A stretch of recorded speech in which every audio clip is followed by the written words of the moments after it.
ರೀ ನಾವ್ಯಾಕೆ ಇಲ್ಲಿಗೆ ಬಂದಿದ್ದೀವಿ? ನಮ್ಮ ಅಮ್ಮನ ಆಶ್ರಮಕ್ಕೆ ಸೇರಿಸ್ಬೇಕು ಅಂತ ಡೈಲಿ ಜಗಳಾಡ್ತಿರ್ತಿಯಲ್ಲ ನನ್ನ ಹತ್ರ, ಅದ್ರ ಬಗ್ಗೆ ವಿಚಾರಿಸ್ಕೊಂಡು ಹೋಗೋಣ ಅಂತ ಬಂದಿದ್ದೀನಿ. ಹೌದಾ, ಸರಿ ಬನ್ನಿ ಹಾಗಾದ್ರೆ. ನಡೀರಿ ಮೊದಲು.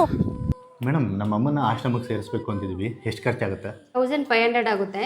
ರೂಮ್ ಇರುತ್ತೆ, ಸಪ್ರೇಟ್ ರೂಮು, ಮತ್ತು ಅಟ್ಯಾಚ್ಡ್ ವಾಶ್ರೂಮ್ ಇರುತ್ತೆ, ಬಟ್ಟೆ ಹಾಕೋಕ್ಕೆ ವಾಷಿಂಗ್ ಮಿಷಿನ್ ಇರುತ್ತೆ, ಮತ್ತು ಊಟ ತಿಂಡಿ ಕಾಫಿ ಎಲ್ಲ ಇಲ್ಲೇ ಇರುತ್ತೆ.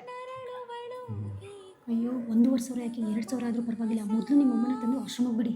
ಸರಿ ಮೇಡಮ್, ಆದರೆ ನಂದು ಒಂದು ಕಂಡೀಷನ್ ಇದೆ. ಹೇಳಿ.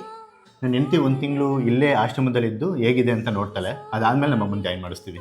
ಹಾಂ, ಪರವಾಗಿಲ್ಲ, ಇರ್ಬೋದು. ಅಯ್ಯೋ, ನಾನು ಯಾಕೆ? ನಿಮ್ಗೆ ಗೊತ್ತಾಗಲ್ಲ ಬರ, ಕೇಳಿ ಬಾ ಆಚೆ ಮಾತಾಡ್ತೀನಿ ಬಾ.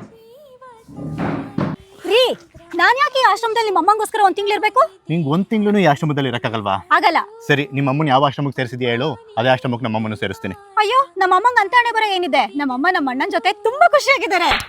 ಮತ್ತು ನಮ್ಮ ಅಮ್ಮನ ಯಾಕೆ ಆಶ್ರಮಕ್ಕೆ ಸೇರಿಸ್ಬೇಕು?